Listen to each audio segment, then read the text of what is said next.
So, good morning, everyone, again, and welcome. This is the Navigating Uncertainty series, delivered in partnership with LightHouse Arabia under the Femtech Hub at the Women's Pavilion in partnership with Meme Foundation, American Hospital Dubai, and Perry Care. These conversations are designed to be grounded and honest and reflective of how women are actually experiencing their lives today, with a particular focus on emotional and mental well-being. So thank you again for joining us. As I mentioned, the Q&A box is open, so please do leave any questions that come up in the chat in that comment box, and we will come to those as we move through the conversation. So this morning, I'm delighted that we're joined by Rebecca Carter, a licensed counsellor and psychotherapist specialising in workplace well-being, stress, and life transitions. Rebecca, thank you so much for joining us this morning. Thank you. Today's conversation is really about what it feels like to be working and making decisions in uncertain conditions. For many women in business, the pressure is constant, having to keep going, keep deciding, keep showing up, keep delivering, even when energy, clarity, and confidence isn't always there. So I'd love to start with that experience and then unpack what's happening underneath it and what actually helps. So, from what you're seeing with the women that you're working with right now, when it comes to navigating this uncertainty in their work, whether as entrepreneurs or as employees, how is it showing up for them day to day? I think the main themes that I'm noticing in my work is this kind of very subtle depletion. It's like a very kind of quiet but ongoing feeling of I'm feeling depleted, my resources and my energy is becoming more limited. I feel like I'm at my capacity. There's this kind of sense of vigilance. What's happening? What's going to happen? Am I safe? Am I secure? There's this real heightened anxiety about responsibility and, financial pressures that are showing up. And I definitely notice a lot with my female clients and colleagues, actually, that there's a real sense of how responsible am I, both for myself, for the people that I take care of, for the people that I love, and a real struggle to kind of prioritize their own needs whilst also managing the needs and the emotions and the journeys of other people that they might be supporting or working alongside. I think that there's a real increase in these kind of excessive demands that people are feeling, and women in particular feeling like I have to hold it all. How am I supposed to manage both my own emotional regulation, my sleep, my well-being, my nutrition, my sense of peace, whilst also being responsible for so many others?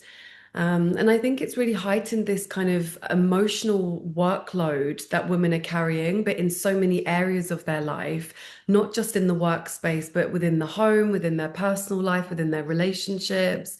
I think that we as women are quite good at being able to say, look, I've got you, I can contain it, let me emotionally support. But I do think that it's coming at a cost, and there's a real kind of growing strain around the amount of responsibility I think women are holding. And I think that we are more overloaded than ever. Our nervous systems are constantly required to engage, connect, take care of, and I think that that's having a real strain on women's mental health and well-being. So it's a real kind of combination of different experiences I'm noticing. There's so much going on, and there is definitely that collective shared experience of this multifaceted emotional response, physical response, and our nervous systems all adjusting and pivoting and twirling around trying to cope best. And within that experience, I think one of the things that I'm seeing with friends and colleagues is, and myself, is that impact to confidence, motivation, and focus at a time when you need your focus more than ever. So why are things like that? Why do they tend to dip during these periods, especially when that pressure to perform, it hasn't changed? Because whilst the pressure to perform hasn't changed, everything in that woman's mind, body, and nervous system has. Our nervous system responds to safety, predictability, certainty. It loves a sense of structure and routine. When our body knows and can anticipate and feels like it's safe, we are encouraged to flourish in confidence and motivation, creativity. But if anything becomes disrupted, and our sense of well-being and safety isn't as safe, isn't as secure and certain, the brain goes into this kind of threat response and it says, I don't have time to be confident and motivated and creative. I have to be I have to be vigilant, I have to be safe, I have to be risk adverse. And so the brain starts to allocate more energy to our survival strategies. You know, if we think about being in the wild, we wouldn't have the luxury of being creative and working on our self-esteem and growth when we're running from a tiger. And so, unfortunately, in modern society, our brain doesn't interpret a tiger and an email as a different experience. And so we're really thinking about protection in these moments. And I see a lot of women who are saying, you know, what's wrong with me? Why can I not navigate this uncertainty and still feel good about myself, still engage in my creative thinking, my decision making, my cognitive focus? But this is not a character flaw. This is a biological kind of mechanism that is designed to keep us safe. And, you know, I think, as I said before, unfortunately, the modern world and also with recent regional events, we've been navigating so much uncertainty that I think that our confidence and our ability to kind of show up in the same way, it does shift, it does change. Mm. Yeah, that's so true. And it's that fight or flight response, I guess. And I think as well, as women inherently have this beautiful gift of being nurturing and compassionate. So for many women, that pressure is not just about their own work. We take we take a strong sense of responsibility for our teams as well. So what happens when that responsibility or sense of responsibility starts to exceed capacity? And how can we as women begin to connect with that idea that our limitations or our capacity in this given moment doesn't equal to professional failure? That's a big one. That is a huge one, I think, for many women. And um, I think women have become very skilled at overriding their own needs in order to be responsible, caretaking, showing up for others, and have almost attributed reduced capacity to being a character flaw or a personal failure, or you know, we're constantly encouraged to be reliable, to show up, to give, to be of service, to self-sacrifice, and also to be very emotionally attuned to the people that we're around and that we work with and support. But we all have limits. It's an impossible demand to expect yourself to not have a limit. It's actually vital for our mental health, our survival, our emotional boundaries, our workplace performance. We have to have limits. And so I think giving without the boundary of having a limit and really respecting that is and it's going to have that kind of long-term impact. You know, fatigue, irritability, difficulty making decisions, reduced ability to look after yourself and show up in the world as you might want to. So I'd like women to think about the fact that capacity isn't a fixed experience. You know, our capacity for things will always be changing. And I really encourage women to think about their experience as a woman and our life cycle.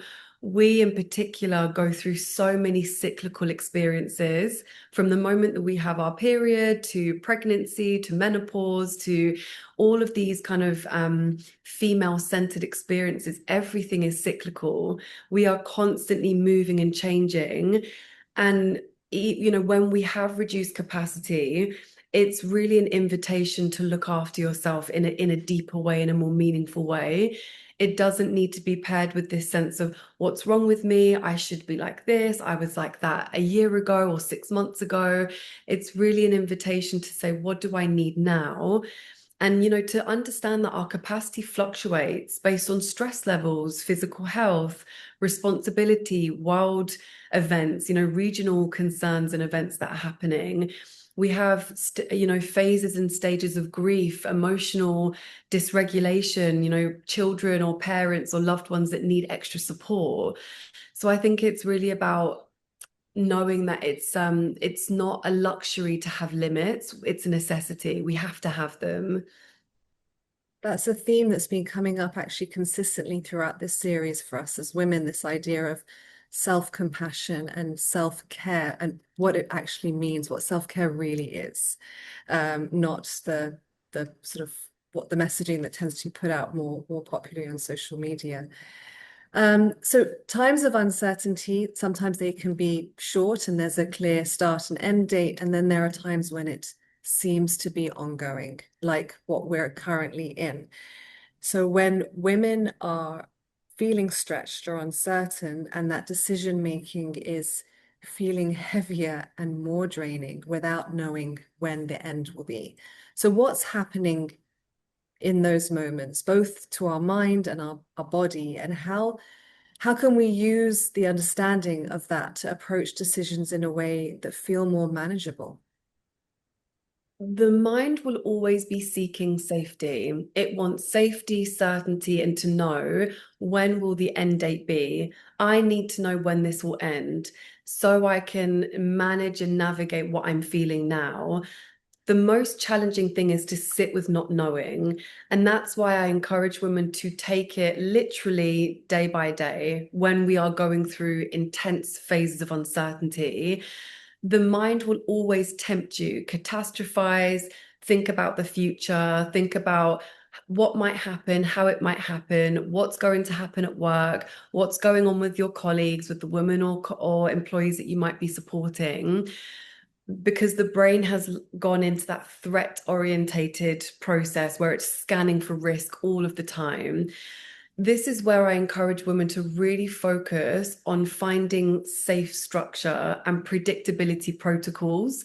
So I say to my clients, when the world around you is completely shifting and changing and it doesn't feel like there is any control, you need to create your own predictability protocol. So this is where you can teach your brain to anticipate certainty daily. So I wake up at the same time, I eat maybe the same breakfast, I go into work and I have this meeting at a certain time. I know at lunchtime I go on a 30-minute walk. It feels very kind of monotonous at times, but during in times of intense uncertainty, it is a really helpful way to regulate the nervous system because we can't think our way out of uncertainty. And so this allows your body to experience some kind of predictability so that you can start to down regulate. And then in that down regulation, you can start to think more clearly. You might be able to reassess what's going on in life. You're not thinking about, what could go wrong or what's unsafe right now. You're looking at, well, okay, my body is experiencing some safety. How can I assess what's happening? Because the amygdala during times of uncertainty, which is our kind of alarm detection, is firing. I say to my clients, it's a time where the brain doesn't care what it is, it cares what it thinks it is. So if Mhm. it hears an alarm, that's an email response, it may say, I don't care that that's an email response. I think that that's an alert that we've been receiving recently, that we've had really difficult kind of loud alerts when there's been threats or there's been risk. And so the brain will say, well, I think it's that. And it will respond in the same way as it would do if it was an alert or if it was an email response. And so it's really about managing those expectations of saying, I'm in a period of uncertainty. My amygdala, my threat response is scanning everything. So I need to create micro moments of safety in my day. Like, for example, having the same cup of tea. Your body will interpret that as going, well, surely everything must be okay because she's having that regular tea that we have every day. We're not running from a tiger right now. And so it's also really thinking about managing our stress response in terms of the hormones that we're experiencing. When we're navigating uncertainty, our bodies are flushed with adrenaline and cortisol. And we'll go through this a bit later on, I think, but in this will also determine the type of ways that you respond to your body. So when we are pumped with adrenaline and cortisol, we want to think about down regulation, soothing, calming, also releasing exercises, maybe shaking, kind of dancing, going, socializing. It's like a real mixture of allowing this kind of physical response to be released and completed.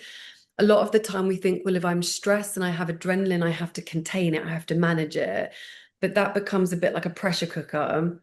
So it's kind of really thinking about what works for me, what's my own predictability protocol, what's my own way of being able to respond and tend to my stress levels.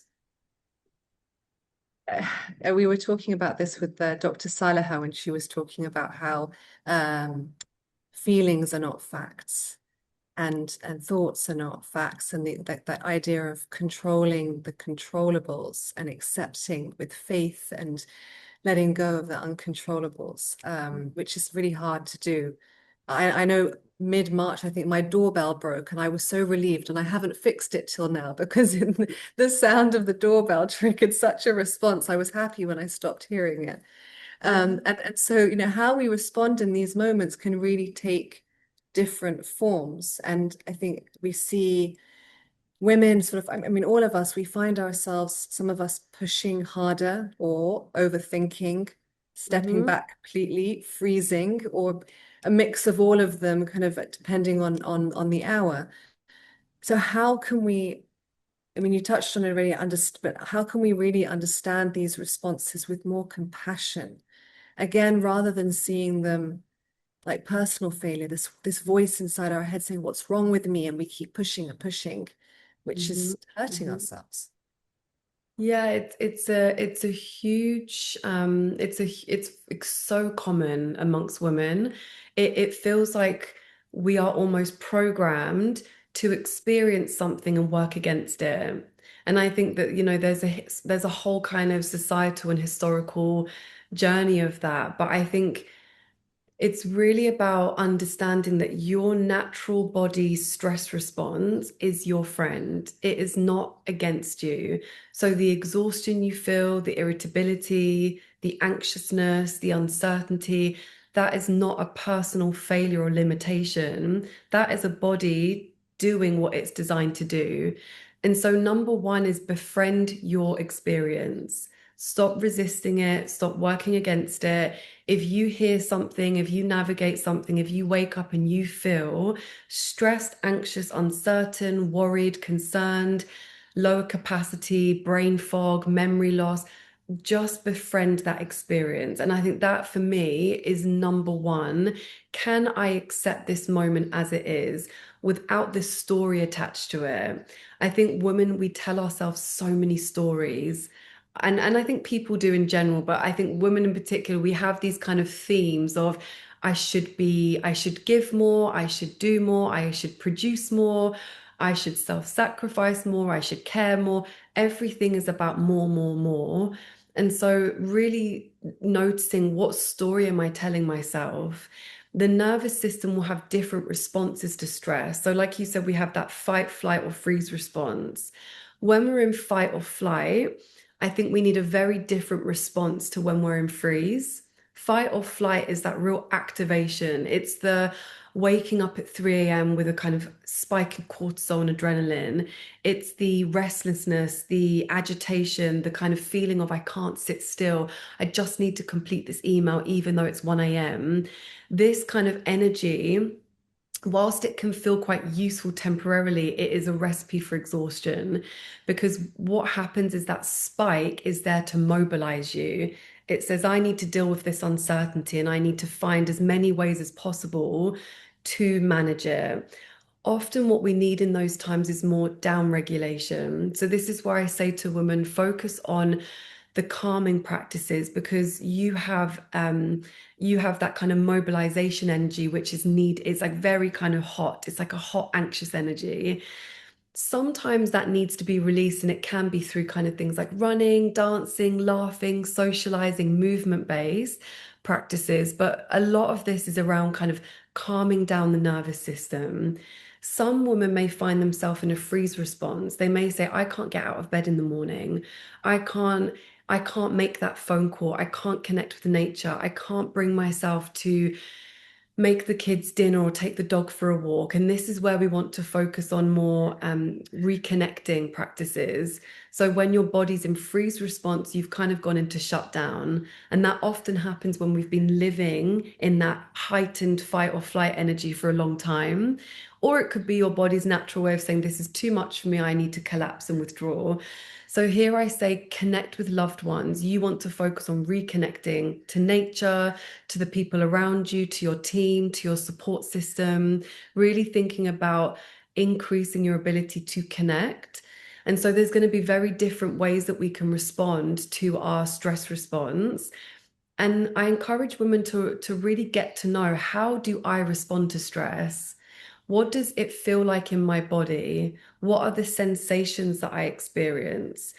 What is it? What are the feelings or the stories that come with that experience, with those sensations? How can I nurture? So it's really about investigating our internal world and then nurturing what our bodies might need, and not comparing ourselves to anyone else. I myself, I have, the biggest obstacle, I think, to my self-regulation is saying, well, they're not tired, and they can see, they can go out and do all of these things, or they did that, and why can't I? And it's been such a practice to say, it's okay for me to be me. It's okay, given my life's journey, my nervous system, my temperament, my family history, my experience, to need something very different. So I think it's really getting to know your body and to stop working against it. I wish that every woman could stop fighting themselves and instead to go, it's okay. If the doorbell makes you jumpy and triggered, you don't have to fight through this. You can make adjustments, you can adapt, you can change course. So I think really avoiding that strategy, that survival strategy of pushing harder. I think pushing harder has become a survival strategy that has allowed us to thrive in the modern world, but is really going against our body's natural instincts. I want to go deeper in that because there's so much you've touched on there that I think we really have to, because beneath all of that, there is that deeper internal driver. And we have this, we often have this internal pressure, especially as women. If I can, I should, to keep going, to keep pushing, to keep holding more. So Hmm. how can we, and we desperately need to, how can we begin to shift that relationship internally instead work with that actual capacity in a realistic, self-compassionate, and sustainable way? Hmm. I would like any woman or person who's attending today to just think about a situation, maybe at work or in the family home, caretaking responsibilities, to know or to just imagine that they could do something. They could do it. It's something they're capable of, they're efficient at, they're more than capable to get it done, but they necessarily don't need to, because they might be at capacity, they might be emotionally dysregulated, they might be exhausted. And just notice what comes up inside of your body. The simplest exercise I give to some of my clients is, imagine that you want a cup of tea and your partner or your friend or family member is in the home, and you say, I could easily get up and make that cup of tea, but I'm not going to. I am going to ask for some support. I'm going to ask for someone to help me. And so many women say, I could never ask. If I can make that cup of tea, why shouldn't I? And I really try and help them connect with the idea that just because they can, it doesn't mean they should. Sometimes it's okay to be looked after, to be supported, to be nourished, to be nurtured, to say to your colleagues or team members, I can take that event or hold that meeting, but would it be okay if someone else did it? Could one of you do it? And I think that reaction that you get inside of your body is the place you want to go to connect with why wouldn't it be okay for me to ask, to delegate, to suggest, to share responsibilities. So it's really moving from that sense of I have to do more and add more to I can also receive and I can also expand. I think it's about having fairer expectations of ourselves. When we are at capacity, again, this is not a character flaw. It's not a personal failure. Just because you could do something last month and you can't do it now, it doesn't define who you are as a leader, a businesswoman, a mother, a friend. And I really think it's about, you know, again, like I said, being compassionate to your bandwidth and capacity. You don't have to be like everyone else. And your self-worth isn't defined by how much you give, by how much you do, by how much you succeed. It's thinking about those questions of, yes, I can do it, but what will be the impact if I do? What are the consequences if I keep saying yes, even when my mind and body want to say no? And that can be a really vulnerable and scary thing to do because it basically, what I'm saying is take a leap of faith. Take a leap of faith that saying no, even if you could say yes, will have a loving, positive, and nourishing impact. And I think most women, again, have worked extremely hard to be where they are. They are holding so many responsibilities. They say, well, if I can't possibly let something shift or soften because what if it all falls apart? Can you take the leap of faith to say, I can be supported, I can have important, sustainable boundaries? And, again, I think boundaries that then they're not a luxury, they're a necessity. We have to have them, and it's absolutely okay. Um, I think, lower expectations of yourself. When we're going through times of uncertainty, why on earth would we perform as we usually would? And I think being able to own that and to really step into that sense of ownership and real being on your side is very inspirational for the women that you work with and other people. I think especially women in business and leadership, if you can model to other people, I'm human as well, that builds such a deep sense of trust within your team, such a deep sense of humanness amongst your colleagues who say, well, you know what, she's also navigating this. And if my boss, my manager, my friend, my coworker can say, you know what, I've been struggling this week, you would be surprised at how much that invites others to say, you know what, me too. So again, I think it's really reminding yourself that we are cyclical beings. We are not supposed to be fixed. We are always continuously shifting and moving. And our mental health and our well-being and our capacity exists on a spectrum. So what I would also encourage women to do is think about, how can I learn to tolerate this uncertainty and discomfort? When I am feeling heightened senses of uncertainty, stress, exhaustion, how can I trust that this is temporary? How can I respond to this as if it's a need that needs to be met right now, rather than being a catastrophe about, if I honor this need, I will get stuck in it? Because I think that's a really big obstacle for women where they say, well, if I dare tend to this exhaustion or this fear or this uncertainty, it will define me. I will become it. I will get stuck in it. When actually, the tiny micro adjustments we can make are usually the most beneficial and valuable thing to be able to help support that temporary phase. So really remember that everything, and I always say this in my webinars, and I know it's difficult in the UAE because we're often stuck on summer, but trust that, like nature, we have seasons. So you would never go, if you go to Europe or somewhere colder, you would never go up to the trees in winter and say, well, why are your leaves bare? Why are you not blooming? Why are you hibernating right now? Because we know that nature has to go through that process in order to reach spring or summer. And I say this to clients to really allow them to connect with their humanness, that we also have seasons.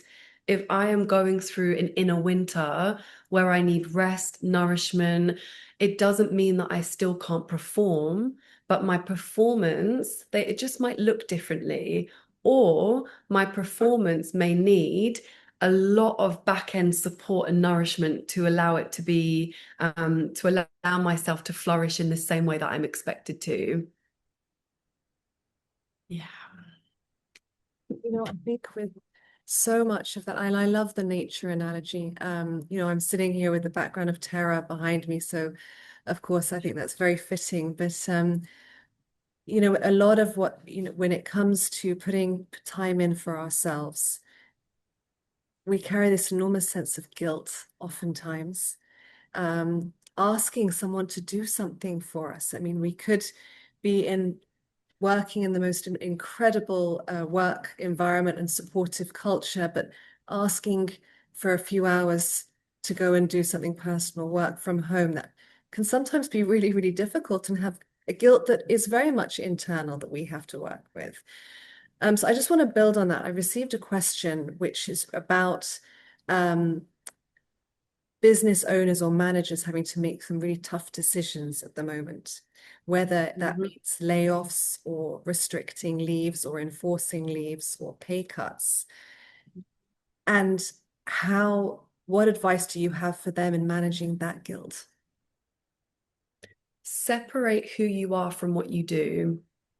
Mm, And I know that we often encourage people to do the opposite, but right now in these types of situations where the decisions that we have to make, the information we have to relay, the choices we may have to hold, we have to separate our personal identity, values, and morals from a decision that we may have to make that's part of a wider perspective. So, and I say that just not in the sense of completely disconnecting from who you are in your role, but knowing that you are not personally responsible. You do not hold the weight of that responsibility. And that might also be recognizing that you are part of a larger structure and a larger system. So even if I think of your background, none of those pieces are operating, it's like a web. And I think that when we have to make difficult decisions that may not feel that they align with us, or they are uncomfortable, or they have a huge impact, we have to also feel the structure that we're a part of. This is where you also utilize your support system, and you can also interweave and bring in as much of your own personal care, compassion, consideration, thoughtfulness into the way that you have these conversations, but really thinking about self-regulation as well. If I know that each day I'm going to wake up and possibly have some extremely challenging conversations, what am I doing before, during, and after to look after myself? And this again isn't about kind of bubble baths and kind of typical self-care. This is really about how am I giving myself permission to unhook from the guilt, to think about I am not responsible and I can still care, consider, and love, but also not hold the weight of this person's experience, which I think for women is something that it is a skill to develop, because we see ourselves as part of every connection. I think it's in our biology, when we think about pregnancy, childbirth, caretaking, I think we are designed to see ourselves in everyone else's experience. We hold such a huge responsibility in so many of our relationships. But I think it's really looking at the personal ways in which you can unhook yourself from that guilt, from the responsibility, from the pressure, from the sense of having control, because we don't, and also being really compassionate with yourself, letting yourself feel those feelings. This is difficult right now. This is tough. This is a really hard thing that I'm having to do.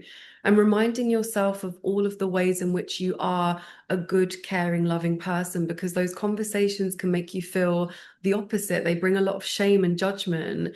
Reconnect to the things that remind you of all of you, not just this part of you that has to have really tough conversations. So I hope that helps.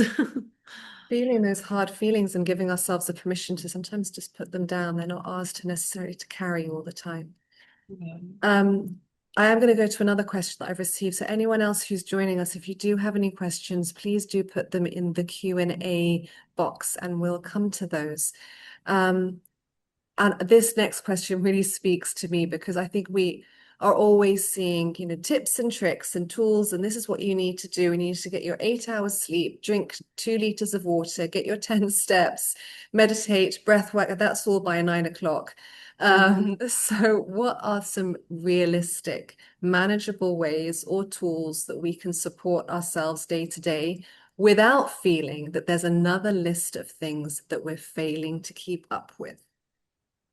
This is an ongoing challenge, I think, for all of us. What I will say is it it is impossible to deny the fact that sleep, nourishment, rest, exercise doesn't have an impact on our mental health. It does.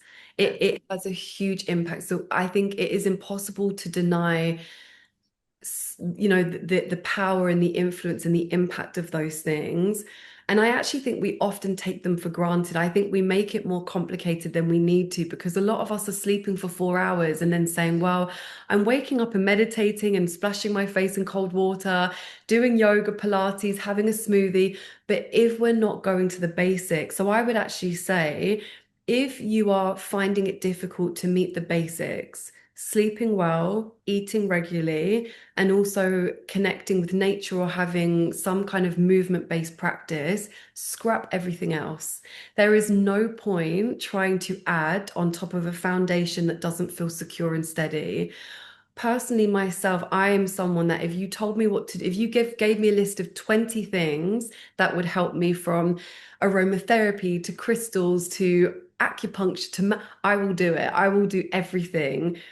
But what I've learned recently is sometimes you have to strip it back. And my brain says, no, it can't be that simple. I can't trust that sleeping a good quality amount of sleep, eating regular meals and moving my body, that can't be it. And I think you have to take the leap of faith to be able to say, am I willing to try this? I actually want you to reduce all of the unnecessary additional kind of typical self-care tools. If I'm really focused on those three things. I think for women especially, it's really important in the morning time. You need to create a sacred morning. And by that, I don't mean that you have to be balancing in a yoga position. I mean, protect your mornings. So that means I wake up at a good time for me, and I have slow mornings. And this doesn't mean that I have to sit there for but it means, can you engage in 30 minutes of some kind of movement-based practice? Is that walking the kids to school, walking, the dog, going to a movement-based class? Can I have 30 grams of protein? Again, I don't care what you have, it doesn't need to be fancy, but can I do 30 minutes of movement, 30 grams of protein, and can I have 30 minutes of some kind of self-reflection time? That might be in the car, it could be a journaling practice, but the reason why I say this is because those on a biological level are the most important things to prevent dysregulation. And so again, I think a lot of women, we wake up in the morning and we have coffee. That is a shock absorber to the system. That is the number one recipe to dysregulate yourself. And so if we are having enough protein in that 30 grams, I know it kind of sounds, oh God, again, another tip, but this is really about supporting your nervous system and your sugar imbalance levels, which Mhm. will prevent cortisol and adrenaline. So that's a bit more kind of science-based stuff. But what I also recommend women to do is integrate the sacred pause. So when we are anxious or stressed, the typical response is urgency. We get up and out of our bodies and we go out into the world. I encourage you to just start practicing the sacred pause. Before I respond to this, I'm going to take a breath. And in that breath, in that pause, I'm just going to notice what's happening. My anxiety urges me to move, to do, to sacrifice, to perform. But what I really need is to take a breath, make a phone call, check in with my capacity, check in with my bandwidth.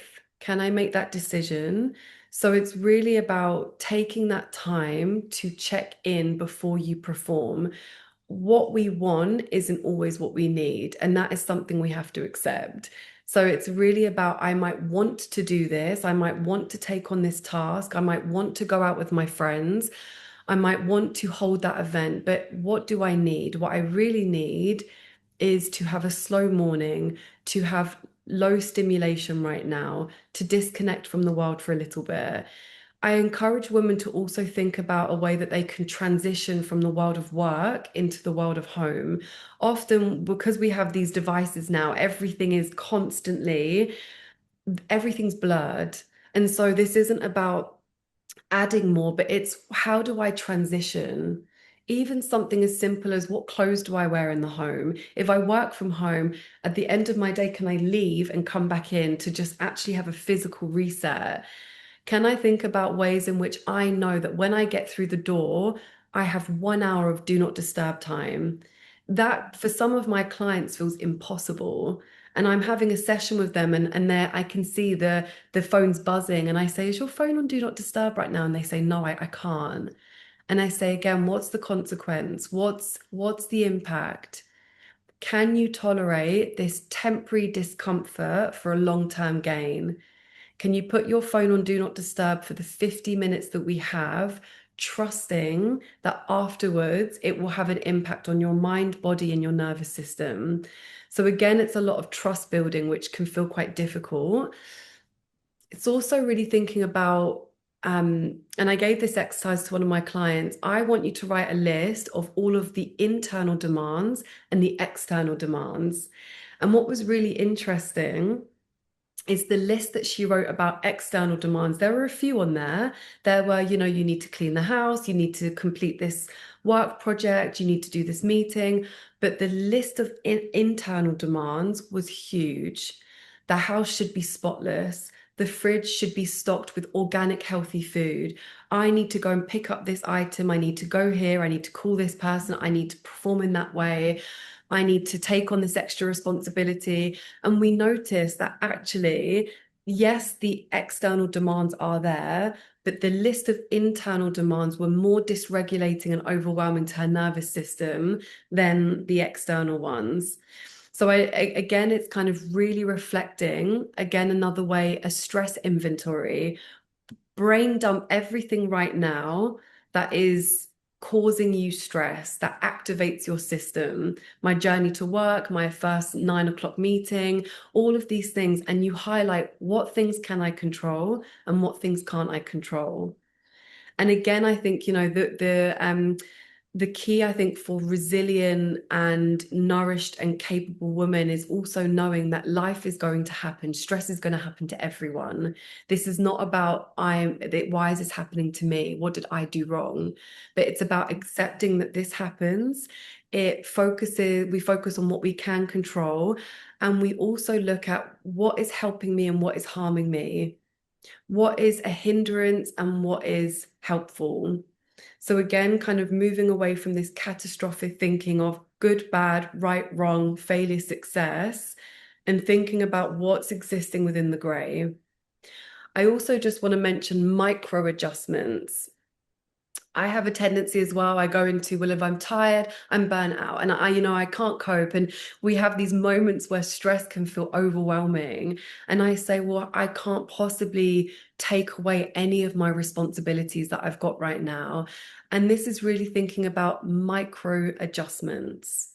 And these micro adjustments will be temporary, but they must be anchored. They must be anchored in what you need right now, again, knowing that they are there to support you.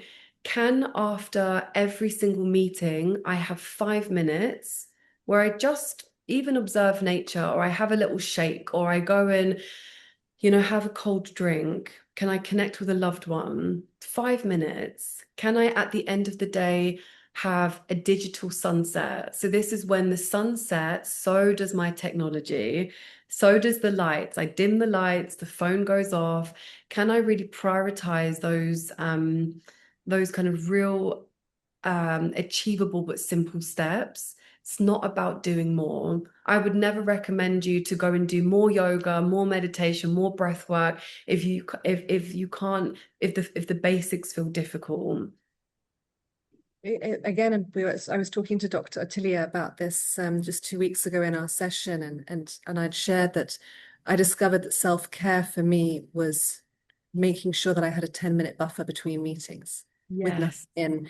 Whereas for my sister who works from home, it was about always making a nutritious meal for lunch and making herself sit down at the dining table, eating it off a nice plate while seated. And that Mm. was self-care for her. And those non-negotiable, tiny sort of micro moments, like you say, that make such a difference. There's been so much in this conversation. I've been scribbling my notes and so many takeaways and so much information. But as we sort of come to a close, for the woman who's listening to this now or has been listening, who is perhaps pushing too hard or feeling overwhelmed or is frozen and starting to step back, what would your advice be if there was one or two things that she could hold on to from this conversation in her work right now? What would that one or two most powerful takeaways be for you? God, it's Sorry. so challenging. The first and I had the first thing that came to mind, and it was an image, and it was just take a deep breath, place a hand somewhere where you feel connected to yourself, and find your own mantra. And one that came to me just then was, I am doing the best with the resources, the skills, and the knowledge that I have. Taking a breath and really kind of focusing on allowing the experience to be as it is. And then I would say being in that experience when you feel, and you will feel it, there will be a physical shift when you move from resistance to accepting. And again, trusting acceptance doesn't mean collapse. So when you notice that shift, I accept, this is it right now. This is how I'm feeling. I want you to find the part in your body that feels like your sacred ground.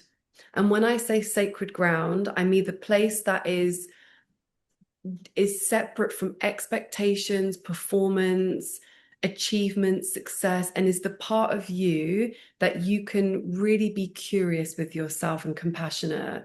It's the part that says, like, this is tough and what might I need right now? And I'm really going to hold myself in it. And as soon as you notice, you know what, I'm being curious and compassionate, I just want you to connect with what it is that you need. And the whole time, and notice you will have many different parts of you crowding in mentally saying, well, that, you can't do that and you need to, and that's bad, and everyone relies on you and you have to perform and go to work. And I just want you to also allow them to be there. They've helped you be where you are today, but just keep coming back and you say, thank you, critic, thank you, overachiever, thank you, perfectionist, thank you, overperformer. Let them be there. Don't fight them because they are valid, they're important. Find the place in yourself that you feel most compassionate, curious, and connected, and just say, what's the smallest thing that you need right now? And you might just hear, I just need a breath. I need a moment. I need a phone call. I need to talk to my manager. Just really connecting. Because I think when you can do that, befriending your experience, befriend your body, it will allow you to feel the confidence to then advocate for yourself. We cannot advocate for ourselves and our mental health and well-being when we are fighting our own experience. And so if you can be your own kind of inner nurturer, mother, best friend, and I know we hear about it a lot, but I really think that allows so much to unfold about the ways that you make decisions and you show up for yourself. So that would be find your sacred ground, go there and nurture it, respond to it. Thank you. Rebecca, really, thank you so much. It's been such a valuable conversation. And I think it really has highlighted that for many women in business, that the challenge isn't just about strategy or performance. It's about navigating that pressure and uncertainty while working within very real limits of energy and capacity. And I think that understanding and understanding that allows women to move away from self-judgment, guilt, Mhm. and towards a more, hopefully, towards a more sustainable and compassionate way of working, leading, living. So thank you again so much for your time and sharing your insights to everyone who joined us. Thank you so much. I hope you will continue to join us as we continue the conversations in the series ahead. Wishing you a wonderful rest of your day. Thank you so much. Thank you, Rebecca. Thank you. Have a lovely rest of your day. It's been so lovely. Thanks so much. Bye-bye. Bye.